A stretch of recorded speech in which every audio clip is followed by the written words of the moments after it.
Hello viewers, स्वागत है आप सभी का मेरे यूट्यूब चैनल स्कूल ट्यूशन गुरुजी में। आज हम बात करें कार्यपत्रक 16 की, जो 11 अगस्त के लिए जारी किया गया है। कक्षा 10 का विज्ञान विषय कार्यपत्रक है। यहाँ बच्चे अपना नाम लिखेंगे और ये अपने कक्षा अध्यापक का नाम लिखेंगे। बच्चों, आज हम पढ़ेंगे विस्थापन, द्विविस्थापन रासायनिक अभिक्रियाओं के बारे में। तो चलिए बच्चों, शुरू करते हैं, देखते हैं, जानते हैं, समझते हैं कि आज के कार्यपत्रक में आपके लिए क्या खास है और आज का कार्यपत्रक आपको क्या बताना चाहता है। तो बच्चों, जब हम बात करते हैं द्विविस्थापन और विस्थापन अभिक्रियाओं की, तो उससे पहले हमें एक चीज़ पढ़नी ज़रूरी है, और वो है कि तत्वों की प्रगतिशीलता जो घटते क्रम में आती है ऊपर से नीचे की तरफ। तो बच्चों, इस बात को समझिए कि ऊपर से नीचे तक की ये जो क्रियाशीलता है, जो हम तत्वों की देख रहे हैं आपकी फिगर में, यहाँ से यहाँ तक का ये जो उदाहरण दिखाए हुए हैं आपको, ये जानना इसलिए ज़रूरी है ताकि हम विस्थापन और द्विविस्थापन जो अभिक्रिया हैं उनको आसानी से समझ सकें। क्योंकि विस्थापन और द्विविस्थापन अभिक्रिया में होता क्या है कि एक क्रियाशील धातु जो अधिक क्रियाशील है, वो कम क्रियाशील जो तत्व है या जो भी चीज़ वस्तु है, उस यौगिक को विस्थापित कर देता है। तो इसलिए हमें इसे जानना ज़रूरी है। अच्छा, नाम आपको दिख रहे हैं जैसे कि potassium, sodium, calcium, magnesium, aluminium, zinc, iron, lead, hydrogen, copper, mercury, silver. अब बात आती है इन नामों को याद करने की। तो इन नामों को याद करने के लिए एक छोटा सा फॉर्मूला बोल लीजिए, बात बोल लीजिए, बताई गई है, जिसके द्वारा हम इन नामों को याद कर सकते हैं। क्या है वो? काशीनाथ का माली आलू ज़रा फीके पकाता है क्योंकि हो गया है एजेड। तो अगर आपको क्रियाशीलता याद करनी है, प्रतिक्रियाशीलता याद करनी है तत्वों की घटते क्रम में, तो आपको ये याद कर लीजिए, ये आसानी से याद हो जाएगा। इससे आपकी ये सारी की सारी बातें आपको समझ में आ जाएंगी बच्चों। तो अब बात करते हैं विस्थापन अभिक्रिया की। तो ये एक रासायनिक अभिक्रिया है जिसमें अधिक क्रियाशील तत्व कम क्रियाशील तत्व को उसके यौगिक से विस्थापित कर देता है, इसलिए इसे विस्थापन अभिक्रिया कहते हैं बच्चों। उदाहरण के लिए अगर हम देखें तो जब लोहे की किलो कॉपर सल्फेट विलयन में डुबो जाता है, तो कुछ समय बाद लोहे की किलो पर कॉपर जमा हो जाता है और विलयन का रंग नीले से हरे में बदल जाता है। यानी कि यहाँ पे क्या था? लोहा था, कॉपर सल्फेट सॉल्यूशन था, वो हो गया फेरस सल्फेट सॉल्यूशन, और कॉपर हल्का हो गया, नीले से इसका कलर हल्का हरा हो गया बच्चों। अब ऐसा क्यों हुआ? क्योंकि कॉपर की तुलना में आयरन अधिक क्रियाशील है बच्चों। ठीक है, यहाँ पे देख लीजिए आप, ये अधिक क्रियाशील है, कॉपर नीचे की साइड में तो कम क्रियाशील है। ठीक है बच्चों।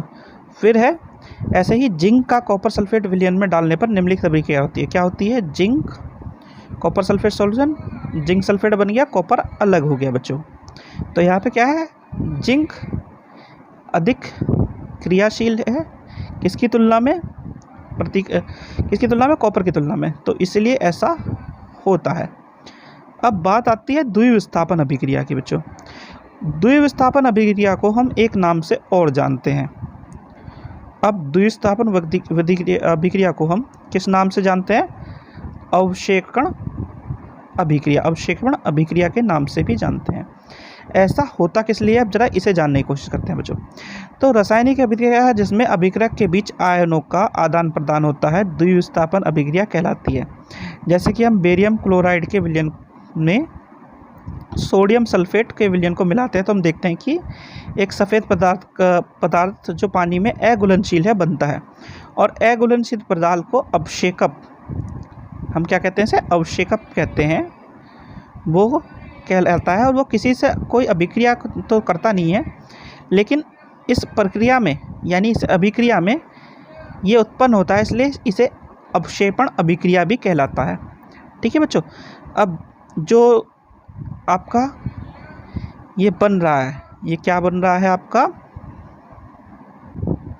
बेरियम सल्फेट जो बन रहा है, उसमें क्या हो रहा है बच्चों? सल्फेट और बेरियम की अभिक्रिया से बनता है, और इसका दूसरा उत्पाद है सोडियम क्लोराइड, जैसा कि इस अभिक्रिया में दिखाया हुआ है बच्चों।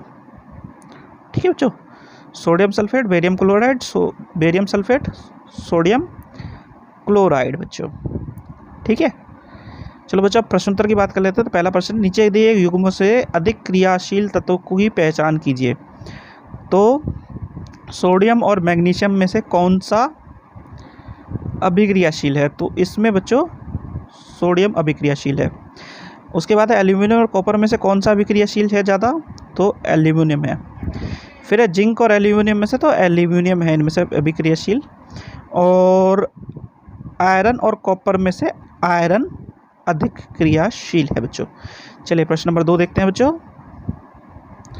प्रश्न नंबर 2 क्या कहता है? प्रश्न नंबर 2 कहता है कि अदिति ने लोहे की कीलों को कॉपर सल्फेट विलयन में डुबाया, तब उस समय तांबे के तार को आयरन सल्फेट के विलयन में डुबाया। कुछ समय बाद अदिति ने देखा कि लोहे की कीलों पर तांबा जमा हो गया तथा विलयन के रंग में परिवर्तन हो गया। तब उसने के तारों पर कोई जवाब नहीं देखा और रंग में भी कोई परिवर्तन नहीं होगा। तो अच्छा, ऐसा किस लिए हो रहा है? पहली चीज़, ऊपर वाले में रिएक्शन कैसा हो रहा है, जैसा कि हमने ऊपर वाली अभिक्रिया में पढ़ा था, यानी कि आयरन और कॉपर सल्फेट की अभिक्रिया जिसमें विस्थापन अभिक्रिया हुई, नीले से हल्का हरा बन गया। और ऐसा क्यों हुआ? क्योंकि कॉपर की तुलना में आयरन अधिक प्रतिक्रियाशील है। ठीक है बच्चों। और दूसरे वाले में रिएक्शन क्यों नहीं हुआ? क्योंकि वहाँ पे ऐसा नहीं हो पाया, क्योंकि वहाँ पे क्रियाशीलता नहीं थी। अच्छा, अब प्रश्न क्या है बच्चों? पहला प्रश्न है, लोहे की कील पर तांबा जमा हुआ क्यों? तो लोहे की कील पर तांबा जमा हुआ क्यों? क्योंकि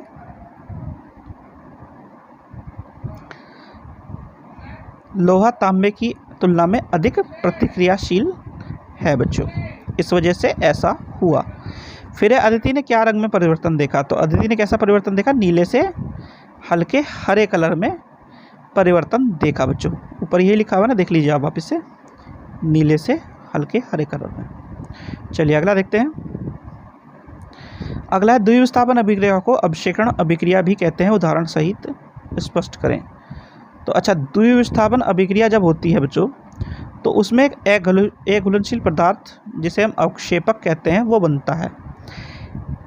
इसीलिए इस अभिक्रिया को अवक्षेपण अभिक्रिया भी कहलाती है, या इसे इस तरह की अभिक्रिया भी कहा जाता है। इसका उदाहरण है ये, यानी कि जब हम सोडियम सल्फेट को बैरियम क्लोराइड से रिएक्ट कराएंगे तो बैरियम सल्फेट बनेगा और सोडियम क्लोराइड बन जाएगा, और एक सफ़ेद अवक्षेपण बनेगा जो कि पानी में अघुलनशील होगा। इस तरह की अभिक्रिया को हम द्विविस्थापन अभिक्रिया भी कहते हैं, और इसमें अवक्षेपण बनता है, इसलिए इसे अवक्षेपण अभिक्रिया भी कहते हैं बच्चों। तो बच्चों, ये होगी आपकी वर्कशीट कंप्लीट और वीडियो भी। आशा करता हूँ आपको वीडियो अच्छी लगी होगी। अगर वीडियो अच्छी लगी हो तो चैनल को सब्सक्राइब करें, वीडियो को लाइक करें, शेयर करें। Thank you.